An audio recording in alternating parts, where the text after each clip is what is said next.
I don't really feel that I need to sacrifice myself and my peace for other people. What's up, beautiful people? Welcome back to Sky Talks. I'm Megan, and you're tuning in to Sky Talks. What? Wait, I just repeated myself. It's been quite a while, hasn't it? It's been quite some time. Let me just try and sort out this mic because I thought I'd sorted it out already, but I haven't.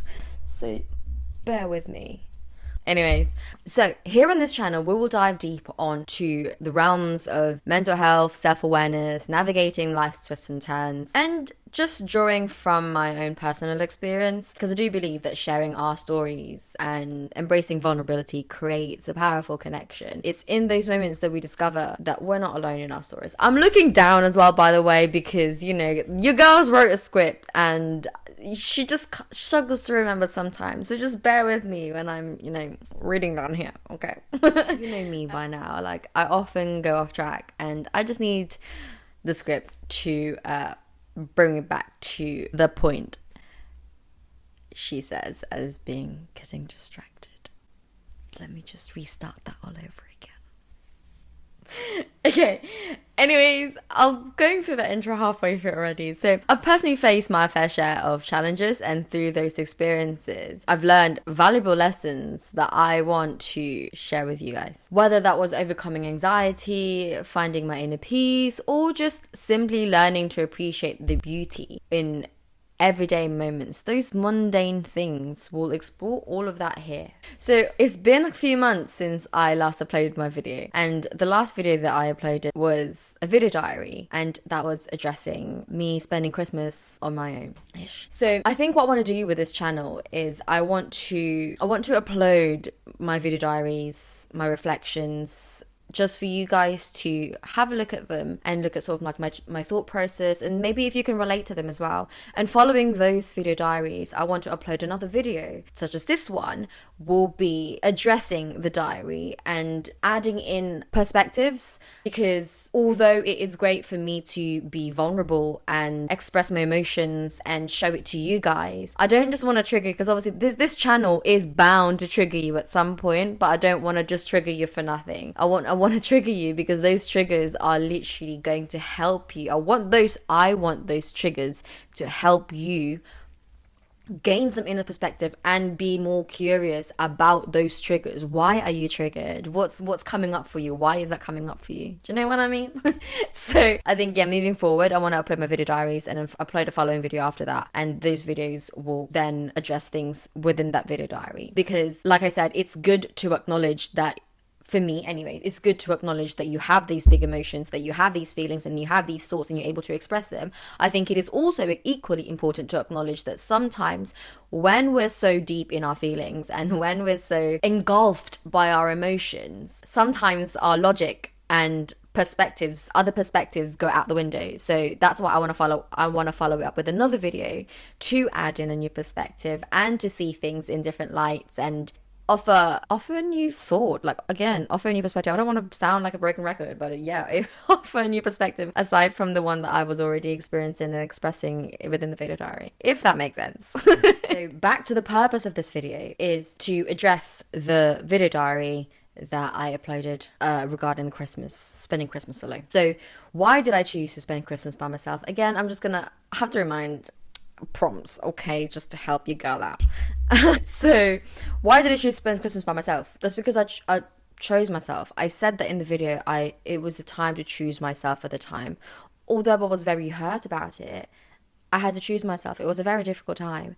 However, looking back at that video, I noticed that there was kind of like a lot of back and forth within myself, and there was a constant worry about what other people will think about me. So other people in terms of my family members, if they're seeing this video, what will they think of me if I was to express my feelings regarding spending time with my family? Does that make sense? So I didn't necessarily feel comfortable to express my feelings because of that worry inside my head, right? Which then obviously led to me making excuses and trying to put my own feelings aside to try and please everyone and, you know, keep the peace basically. But obviously, as you can see in the video, I was kind of honoring myself and was just, it's okay, Meg, you're good, it's fine, just say it.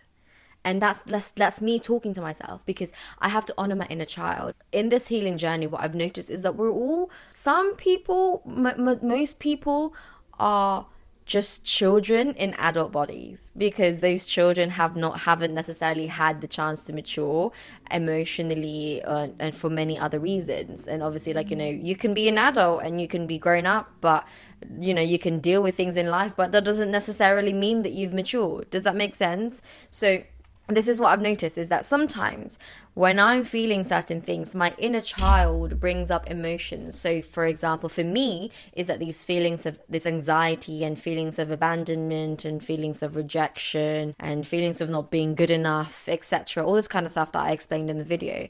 And what I have to do for myself to reparent myself and to honor myself is that I then have to talk myself through it. And I just have to say, okay, Meg, that's fine.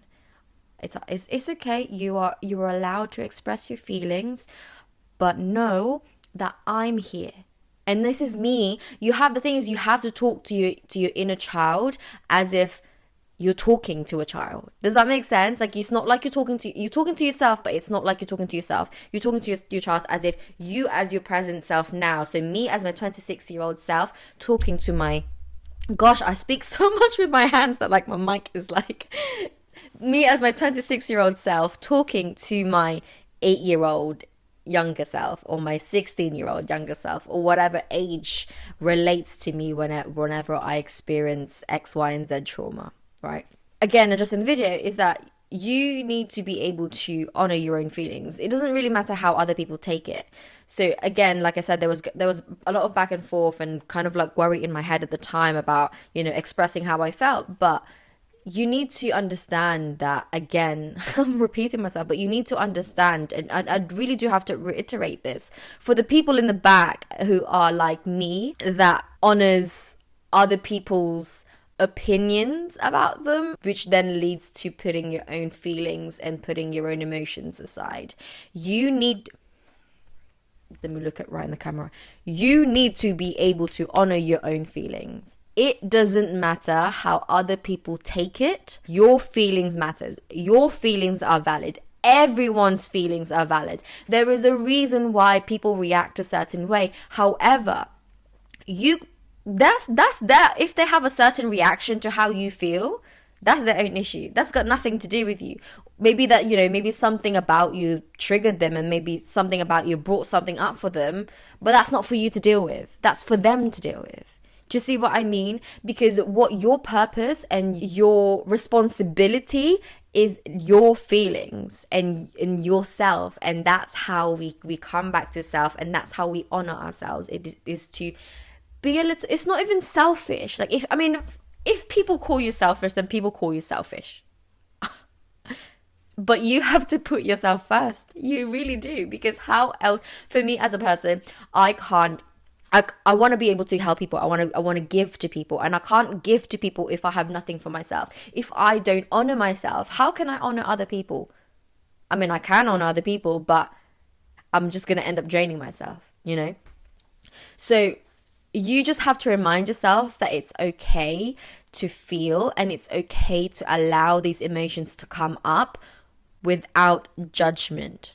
If you start to feel angry, if you start to feel sad, don't judge yourself for it. Don't say, I shouldn't be feeling this, or I should be doing this, or why am I doing this? Why am I feeling this way? No, don't do that to yourself.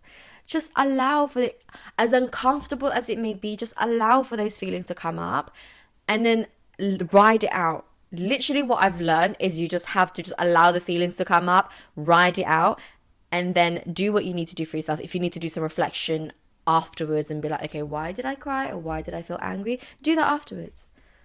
Do what you need to do for yourself to honor your feelings, because this is what's important. This is I think this is going to be like a banner. my voice went. This is going to be like a slogan or something, or a motto or whatever. Honor your feelings. Your feelings are valid, and it doesn't matter how other people take your feelings. That's their own issue. That's their own shit that they need to deal with. Excuse my French. As I said, give yourself permission to be able to feel.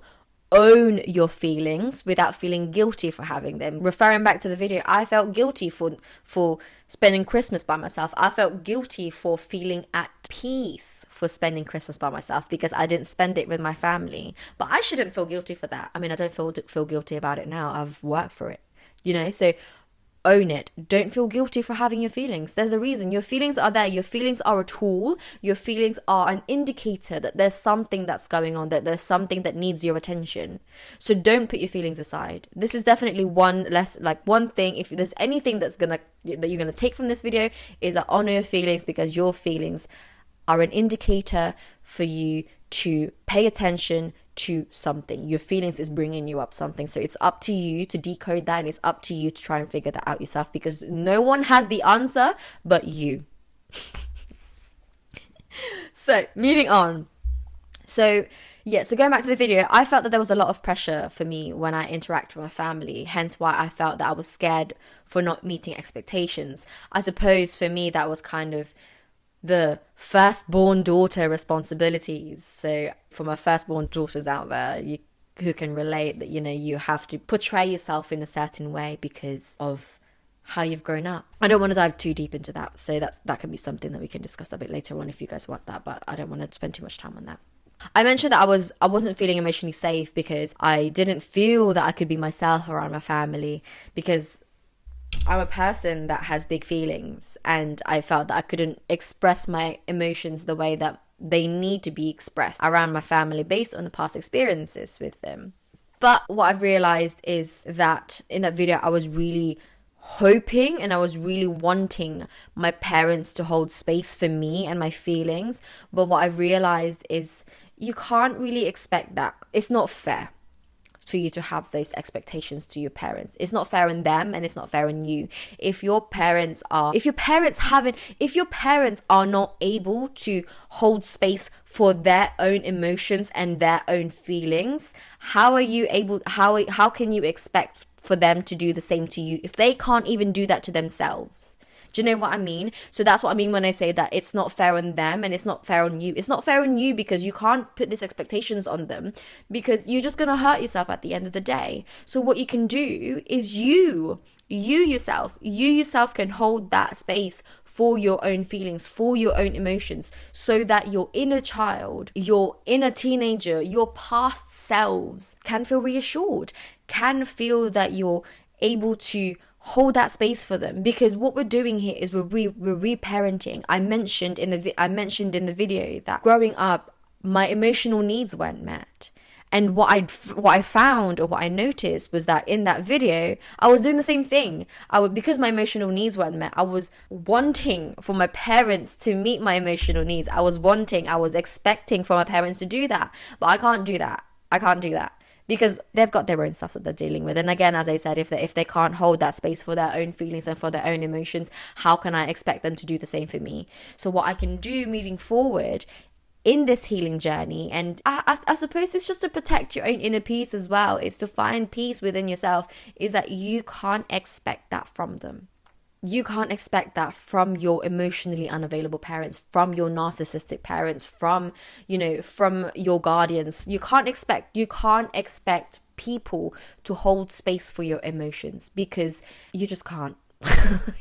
If they're able to do that for you, then great, that's fantastic.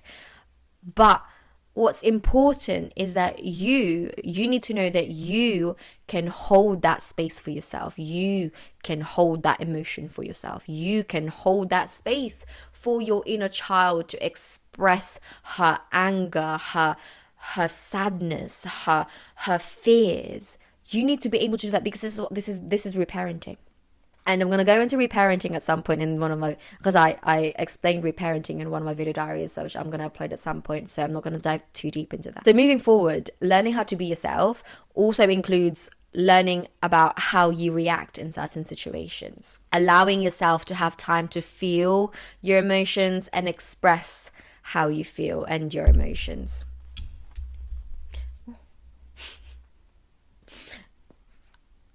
I'm losing my train of thought. I know that I've got the prompts here, but I can't remember how I got here. So we're just going to go with the flow, okay? You just have to bear with me. It's my first day back at work today, and it's just, my brain is like, so you have to bear. Okay, so I've put on here boundaries. So let's talk about our boundaries. Learning boundaries for me is that learning how to say no to protect your own inner peace. So I addressed where I felt that my parents expected me to send money to relatives in the Philippines, right? So in our culture, it's as a relative that is abroad, there is that unsaid expectation for you to send money, etc., clothes, whatever, to your relatives, and even relatives. I don't know why I said relatives, relatives, and even friends, family friends in the Philippines, because you're seen as more fortunate for being in the first world country. I don't even know if they call them first, second, third world anymore. And I am fortunate, and I will always be grateful to be in this position that I'm in now. I'm always grateful for my parents for taking us here in the UK, because my life could be completely different, so if we didn't come here. However, in terms of putting boundaries, if I'm not in a financial position to give money or to lend money, I just don't do it. Because I don't want to put pressure on myself. I want to be able to give and lend money without worrying on how it's going to impact me financially, or without me wanting it back from people. I'm really struggling to talk and have these. I need to find a way, because I'm so expressive that my hands literally flail when I'm talking. So going back in terms of boundaries, I've seen and I've heard people in my community giving everything that they have for their families back home and sacrificing their own happiness and peace for the families back home, and they have nothing left for themselves. I'm sure some of you guys, sorry, I'm just itching I'm sure some of you guys can relate, or maybe some of you may be able to relate to this, but you've heard or you've seen people, you know people that literally break their back, and they will be living in terrible conditions to just try and provide stuff for their family. Now, I'm not putting those people down at all. I literally commend them, and hats off to those people. But for me personally, I don't really feel that I need to sacrifice myself and my peace for other people. Okay, that was scary to say out loud. But I was going off to a different topic. But as I said, I'm lucky to be in this position that I'm in now because of my parents and the decision to come and live abroad. Because, like I said, I wouldn't be as fortunate as I am now if my parents chose differently at the time. So yeah, personally, I don't feel that I need to sacrifice myself and my peace for other people.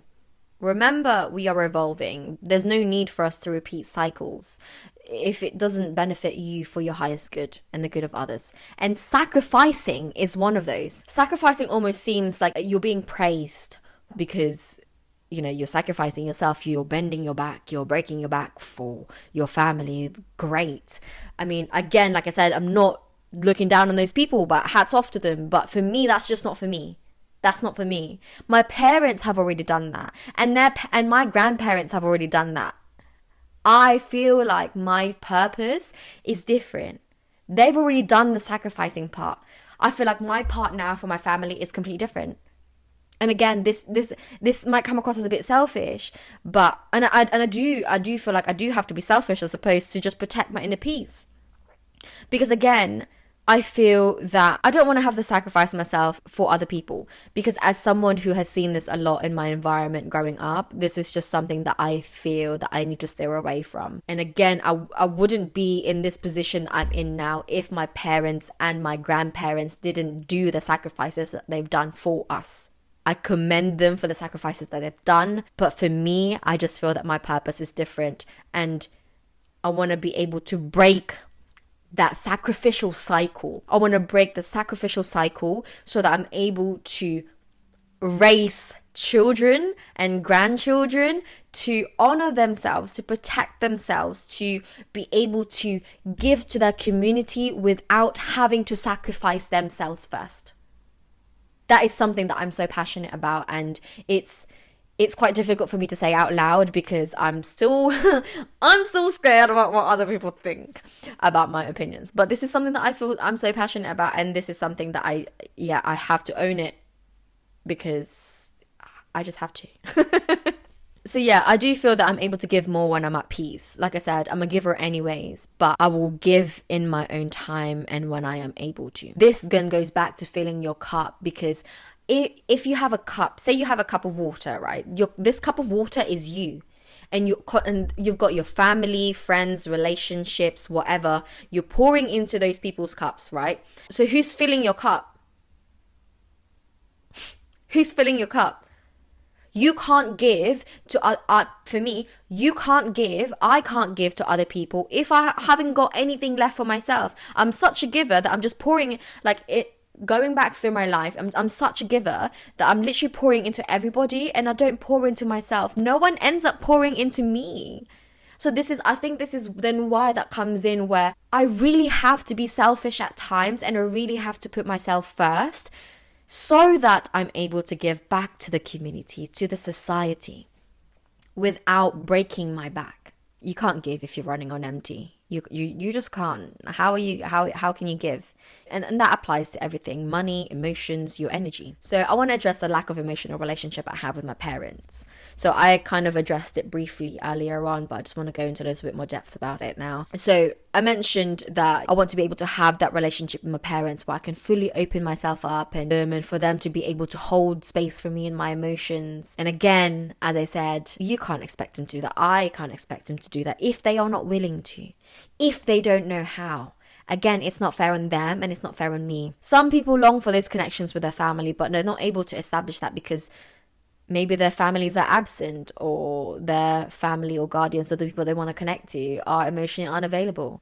And I mean, it's not okay, but that's okay, because you just need to focus on you. You just need to bring that back to yourself. You can't it's kind of like trying to reach for people to hold your hand, but they don't know how, right? So this is something that you just have to take in consideration, because you can't force people to meet you where you're at if they're not willing to do so. So remember, control your controllables. This is what I want you to remember. Control your controllables, because I just repeated myself back. Control your controllables, because you can't bend over backwards to try and establish those connections if other people don't want to. So what you can do is choose, right? Choose you.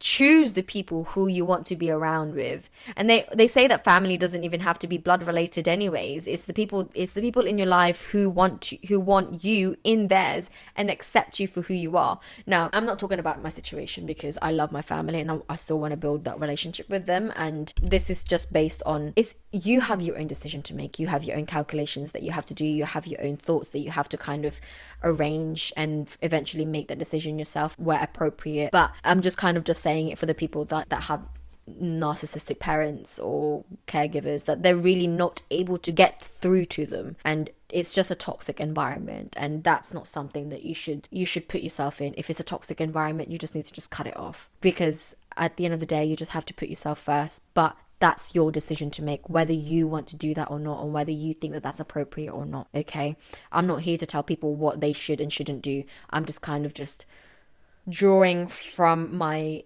experiences, and I suppose just kind of as a human being and as a person who is healing and learning to put herself first and learning to put boundaries in place. This is one of those boundaries that you should put in place yourself. If you don't feel safe around your family members, if you don't feel, depending on your situation, if you don't feel safe, and if you feel that it's a toxic environment, you decide what you need to do. Just make sure that you put yourself first. I'm not saying that hate on those people either. I'm not saying that you should hate your family, but do it out of love. Do it out of love for yourself. Do it out of love for them. I don't even know if that's making any sense. But again, I just want to reiterate, I'm not denouncing my family. I'm just talking to the people in the back who feel that they have no family because of toxic and dysfunctional family dynamics. Those who feel alone and have no one, that feel that they have no one that they can turn to. Because it's the people who are standing beside you when no one else is. Those are your family. It's the people who accept you for who you are without putting their own beliefs and expectations onto you. They just accept you for being you. It's the people who hold you when you need it the most.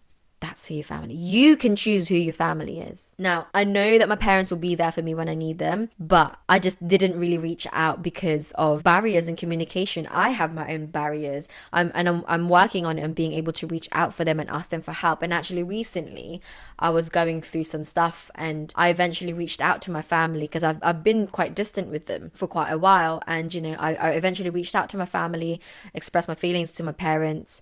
And what I've really realized after having that kind of conversation with them, as difficult as it was, like the thing is for me, in my thought process was, I didn't want to speak to my parents. I didn't want to have this conversation with my parents, knowing full well that I would get triggered, knowing that I might shout at them. I don't want to shout at them. I don't want to get triggered. I don't want to have this heated discussion. I wanted to be able to have that adult conversation with them.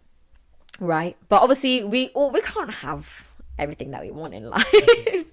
But eventually, the conversation had to happen. And although it didn't happen in the way that I wanted it to, I think it's about finding a middle ground.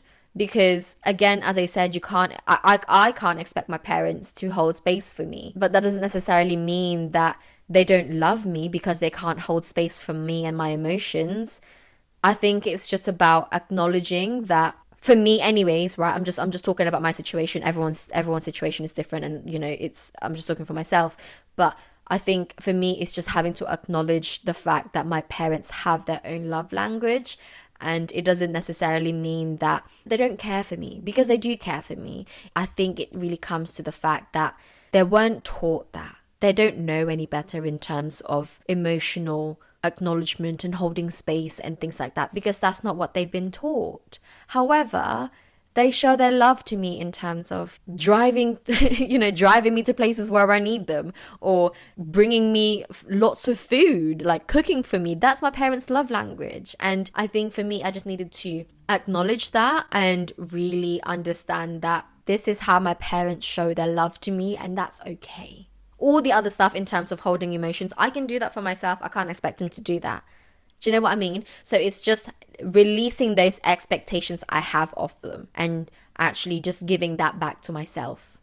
And again, all I can say is in God's timing, in His will, I will just leave it in His hands. And if it's something that is meant to be, then it will. And if not, then I'll just accept the fact that I may never have that sort of relationship, deep emotional relationship with my parents. I'll just accept that. Yeah, I think a lot of the things that I've had to come to realize is that they have their own way of showing love, and this is why healing and I think therapy is really important, because you're able to just identify that yourself and not even have those expectations from your parents or to your...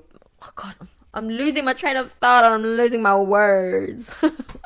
But yeah, you know what I mean. Moving on. So like I said, I have my own expectations of them in terms of meeting my emotional needs. But again, I can't do that to them. It's not fair on them.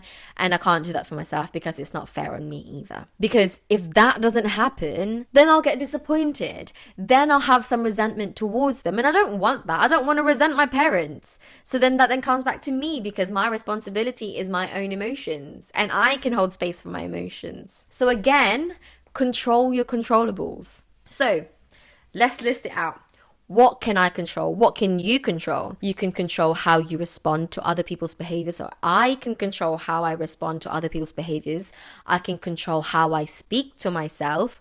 I can control the boundaries I set in each of my relationships, whether that be friendships, family, relationships, whatever. I can control how I handle stress, and I can control my expectations, right? So it's the same thing for you as well. You can control all of those things.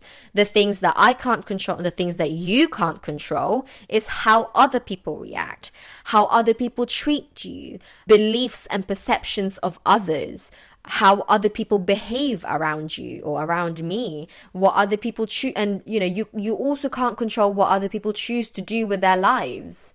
So really just identifying your controllables and control your controllables, and those things that you can't control, just leave them.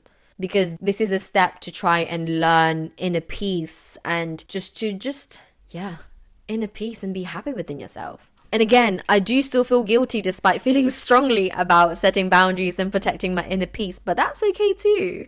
It's okay to feel guilty, but it's something that I'm aware of, that I'm feeling guilty. So what happens is that when I do feel some kind of guilt about how I feel, I just have to talk myself through it, and I just have to be like, Meg, I understand that you're feeling guilty, but that's okay.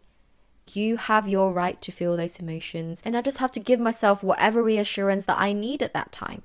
I can't expect that from my parents, or I can't accept that from my partners or my friendships. I can do that to myself. So I'm telling myself that I can be, I'm telling myself that I can be a kind soul and still walk away from environments that are not good for my mental health. I can still be a kind soul and still stand up for myself. I can still be a kind soul and still use my voice. I can still be a kind soul and still take up space. I can still be a kind soul and still say no. And I can be a kind soul and still set boundaries and live a life that makes sense to me and choose what is best for me. So yeah, that's my little anecdote.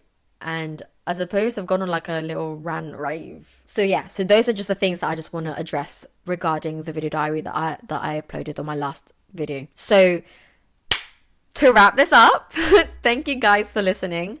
If you're looking for a place where mental health and self-awareness and creativity collide, you're in the right spot.